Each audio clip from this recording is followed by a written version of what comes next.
وطنية نيوز، الواقع من المواقع.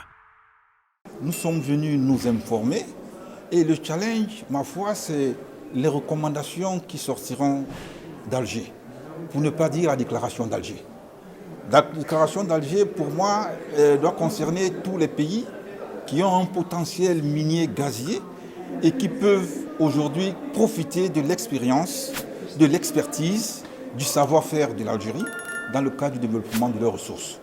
Et il faut se mettre ça sous la dent parce qu'aujourd'hui, c'est vrai que l'Afrique n'est pas assez représentée, mais il faudrait que le président de la République, qui, depuis 1964, est le précurseur de la transformation de ce produit en Afrique et qui caracole aujourd'hui avec les pays occidentaux, devrait tenir les autres pays africains pour que ceux-ci puissent mettre à disposition leurs ressources naturelles dans le cadre de leur transformation. Et pour ça, ça ne sera pas facile, parce qu'il y a un travail de fond à faire. Le travail de fond à faire ici, c'est ce qu'on appelle vulgairement le transfert des technologies, le transfert de compétences, le transfert des ressources humaines. Et pour ça, il y a un travail de fond à faire. L'Algérie est précurseur, l'Algérie est le porte-flambeau de l'Afrique. Mais aujourd'hui, il faut comprendre que toute l'Afrique doit rentrer dans ce forum. Toute l'Afrique doit rentrer dans cette mouvance parce que le président algérien nous montre le chemin. Et ce chemin-là, il est à suivre. Il est à suivre dans ce sens où il va contribuer à l'émergence des pays qui ont ce potentiel minier chez eux. Et il va contribuer aussi au développement de l'Afrique entièrement. Et c'est la raison pour laquelle je tiens ici à féliciter le président de la République et à lui demander sincèrement de ne pas oublier qu'il a engagé de très grandes réformes pour l'Afrique. Et je vais ici citer il n'y a pas un mois, parce qu'il a mis en place, on appelle ça quoi? Mais il a mis en place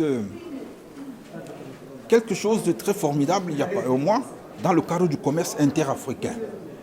Donc, et surtout dans le cadre du commerce. Donc, quand le président de la République pense intégration sous-régionale, intégration continentale, c'est pour amener les pays africains à fonctionner dans la solidarité, à fonctionner dans l'amitié et à fusionner les efforts pour que les richesses de ce pays ou de ce continent puissent profiter d'abord aux Africains. Et je crois que c'est ça le challenge. Il faut tenir ce challenge et présenter ce leadership africain qui aujourd'hui se manifeste avec la vision du président de la République d'Algérie, que je remercie beaucoup. L'Afrique pour les Africains. Il faut d'abord commencer par là. Il faut commencer par là parce que, et je le dis, c'est un challenge. L'Afrique doit se positionner. L'Afrique doit être celle-là qui joue proprement ce rôle. L'Afrique doit être considérée comme un continent à part dans le concert des nations. Et c'est pour ça qu'elle devrait parler d'égal à égal quand on arrive dans des institutions où nos intérêts doivent être protégés. Et la raison pour laquelle il faut promouvoir tout ce qui se passe ici dans notre continent et mettre en exergue nos richesses. C'est de ça qu'il est question, parce que l'Afrique, c'est le continent de l'avenir.